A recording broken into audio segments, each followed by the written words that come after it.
Studentët e Universitetit të Prishtinës që po kërkonin shkarkimin e rektorit Ibrahim Gashi janë larguar të martën me forcë nga policia e Kosovës nga obori i rektoratit, ku ata po protestonin që para orës 8 të mëngjesit.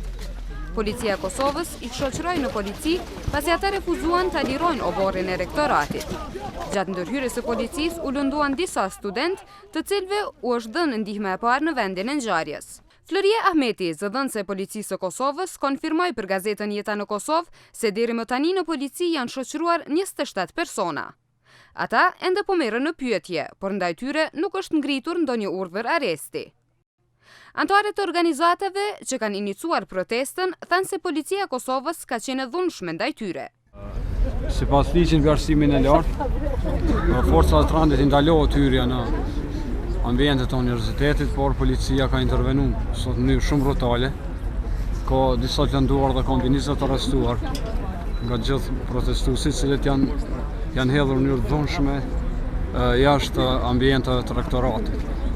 Nuk e kemi pa të arsyeshme me marrë leje, sepse është e drejtë e jona me ngritë zonën kur udhëheqësia e rektoratit bën këtë shpërdorime. Leje për me himrana u desh me marrë policia sepse ka ndaluar me ligj.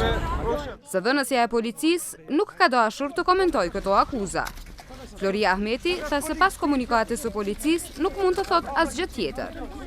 Sipas kësaj komunikate, policia ka marrë kërkesë nga punonjësit e rektoratit të UP-s për të mundësuar atyre hyrjen në ndërtesë, si dhe për të krijuar rrethana optimale për punë. Përkundër thirrjeve dhe paralajmërimit policor, protestuesit nuk kanë përfillur zyrtarit policor dhe njëkohësisht kanë shfaqur shenja të agresivitetit, si dhe kanë ndërmarrë veprime me të cilat kanë penguar zyrtarit policor që të ushtrojnë autorizimin dhe kompetencën e tyre, thuhet në komunikatën e policisë. Sipas kësaj komunikate, policia me qëllim të neutralizimit të një situate të tillë ka reaguar siç thuhet duar fat, edhe pse rezistenca e protestuesve ka qenë shumë e shprehur. Alisa Asani nga lëvizja studentore për barazi, studim, kritik dhe veprim, e cila gjatë tërheqjes nga policia ka lënduar krahun, tregoi 3 kërkesat e studentëve protestues. Kemi 3 kërkesat që rektori të jap dorëheqje menjëherë, tashmë skandalet janë publike, skandalet që kanë qenë sekret publik deri tash. Kërkesa e dytë është që të bëhet një organ hetimor për gjitha mashtrimet, manipulimet që janë bërë në stafin akademik të UP-s, dhe kërkesa jonë e tretë është heqja e këshillit drejtues, e cila është dorë e zgjatë tek pushtetit në Universitetin e Prishtinës. Studentët e mbledhur para rektoratit mbanin pankarta të ndryshme në duar dhe në ngrohoritje të vazhdueshme kërkonin largimin e rektorit Gashi nga posti i tij. Kjo është protesta e dytë pas asaj të mbajtur javën e kaluar, përmes të cilave studentët po kërkojnë shkarkimin e Ibrahim Gashit. Për këtë të fundit, mediat raportuan se ka bërë publikime shkencore në revista që botojnë tekste në këmbim të paras.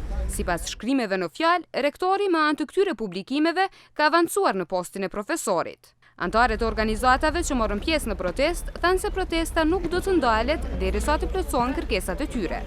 Përveç këtij organizimi, në rrjetin social Facebook është paralajmëruar edhe një protestë tjetër nga studentët e Prishtinës, e cila pritet të mbahet të mërkurën.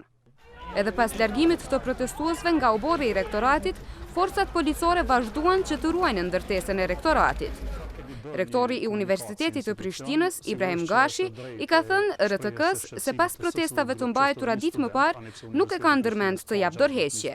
Kërkesa për dorëheqje, sipas tij, vjen nga 30 persona të një komuniteti prej rreth 60.000 studentësh dhe se si e tillë është banale.